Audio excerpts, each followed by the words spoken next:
ल, आज इतिहासको सबैभन्दा चर्चित र सायद सबैभन्दा सरल देखिने कानुनको गहिराईमा जाउँ। यो एउटा यस्तो आज्ञा हो जुन हामी सबैले सुनेका छौँ, तर प्रश्न यो हो के यसको अर्थ साँच्चै त्यति नै सरल छ जति हामी सोच्छौँ? एकदमै सिधा र स्पष्ट शब्दहरू। तिमीले हत्या गर्नु हुँदैन। एकछिन सोचौँ त यी शब्दहरूमा कति धेरै वजन छ। यो त मानवताको एउटा आधारभूत नियम नै हो। तर के यो साँच्चै यति नै हो त? के कुनै पनि ज्यान लिनु हत्या हो? होइन। यो साधारण देखिने वाक्यको पछाडि निकै गहिरो र भनौँ न अलि जटिल अर्थ लुकेको छ। ल, अब हेरौँ मार्नु र हत्या गर्नु।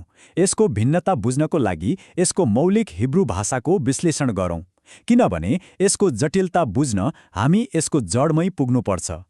धेरैजसो अनुवादमा केल भन्ने शब्द प्रयोग हुन्छ, तर मौलिक हिब्रू भाषाले चाहिँ अर्कै एकदमै विशिष्ट अर्थ दिन्छ।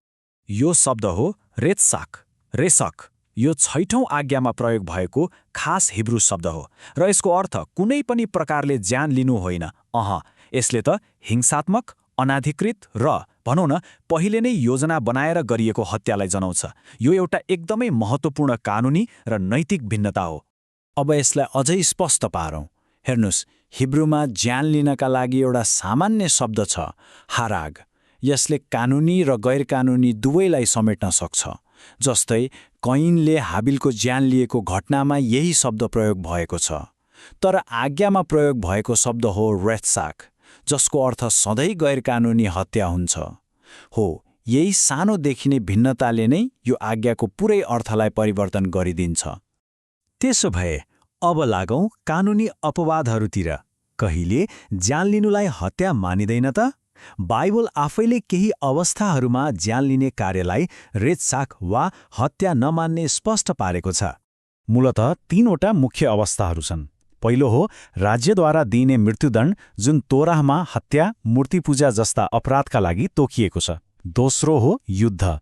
धर्मशास्त्रले ईश्वरीय आदेश अनुसारको वैध लडाईँमा मार्ने कार्यलाई अनुमति दिन्छ। र तेस्रो हो आत्मरक्षा, मतलब आफ्नो ज्यान वा घरको रक्षा गर्दा, विशेष गरी राति चोरको आक्रमणबाट बस्दा ज्यान लिनु न्यायोचित मानिन्छ। यी सबै अवस्थाहरूलाई रेत्साक अर्थात् हत्याको परिभाषाबाट बाहिर राखिएको छ।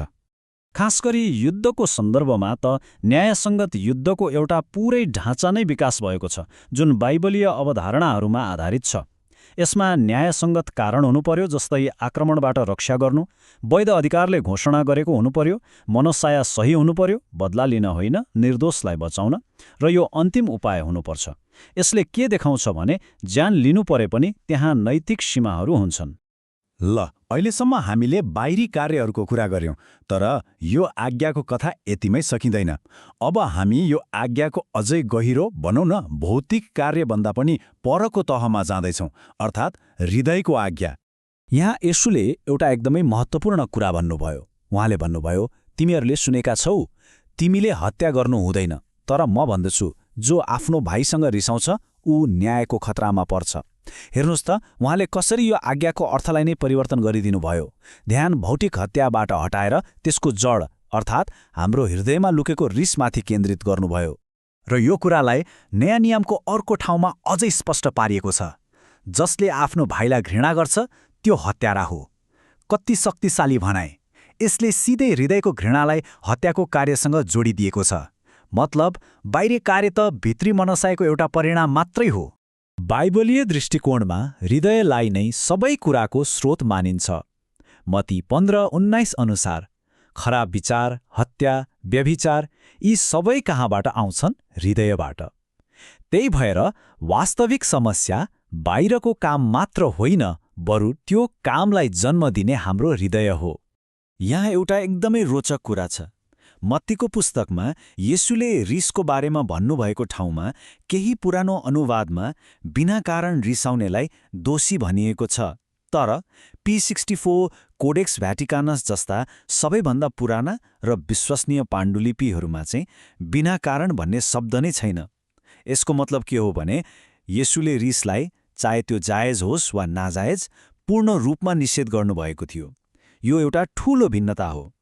र रिसले गर्ने हानि केवल आध्यात्मिक मात्र हुँदैन, यसले हाम्रो शरीरलाई पनि सिधै असर गर्छ। रिस उठ्दा हाम्रो शरीरमा फाइट अर फ्लाइट रेस्पोन्स सुरु हुन्छ, जसले एड्रेनालिन र कोर्टिसोल जस्ता तनाव हर्मोनहरू बढाउँछन् र लामो समयसम्म यस्तो हुँदा टाउको दुख्ने, उच्च रक्तचाप, मुटुको समस्या र स्ट्रोक जस्ता गम्भीर स्वास्थ्य समस्याहरू निम्तिन सक्छन्। अब यी सबै पुराना बुद्धिलाई आजको समयमा कसरी लागू गर्ने त? विशेष गरी विश्वास र आधुनिक सेवाको सन्दर्भमा, जस्तै के एक विश्वासी व्यक्ति सिपाही हुन सक्छ? यस विषयमा नयाँ नियमले केही रोचक उदाहरणहरू दिन्छ। जस्तै येशूले एक रोमन कप्तानको पेशाको होइन, उसको विश्वासको प्रशंसा गर्नुभयो। जब सिपाहीहरूले योहन्ना बप्तिस्मा दिनेसँग पश्चातापबारे सोधे, उनले उनीहरूलाई जागिर छोड्न होइन, बरु न्यायसङ्गत काम गर्न भने। अनि प्रेरितको पुस्तकमा कर्नेलियस, जो अर्का कप्तान थिए, उनलाई एक ईश्वर भक्त मानिसको रूपमा वर्णन गरिएको छ। यसले के देखाउँछ भने प्रारम्भिक शिक्षाले सैन्य सेवा त्याग्नै पर्छ भनेन, बरु धार्मिकताका साथ सेवा गर्न सिकायो। अनि यो विचार अन्य विश्वासहरूमा पनि पाइन्छ। जस्तै रब्बी स्यानफोर्ड ड्रेसिनको यो भनाइ हेरौँ, यहुदी अवधारणामा किद्दुस हाशेम र चिलुल हाशेम भन्ने कुरा छ। यसको अर्थ हो हाम्रो व्यवहारले कि त परमेश्वरको नामलाई पवित्र पार्छ कि त अपवित्र। यो एक सैनिकको लागि पनि लागू हुन्छ। उसको व्यक्तिगत आचरणले उसको पुरै विश्वास र समुदायलाई प्रतिबिम्बित गर्छ। त्यसो भए अन्त्यमा हामी के निष्कर्षमा पुग्यौँ त? यो आज्ञा केवल एउटा बाहिरी कार्यलाई रोक्ने बारे मात्र होइन, यो त एउटा शुद्ध हृदय खेती गर्ने बारे हो। यो एउटा चुनौती हो कि हामीले आफ्नो बाहिरी काम मात्र होइन, भित्री मनसायलाई पनि जाँच्नुपर्छ। अनि यसले एउटा गहिरो प्रश्न खडा गर्छ। यदि सबैभन्दा ठूलो अपराध हाम्रो हातबाट होइन, तर हाम्रो हृदयबाट सुरु हुन्छ भने यसले न्यायप्रतिको हाम्रो दृष्टिकोणलाई कसरी परिवर्तन गर्ला? हाम्रो समाज र हामीले एकअर्कालाई हेर्ने तरिकालाई कसरी बदल्ला?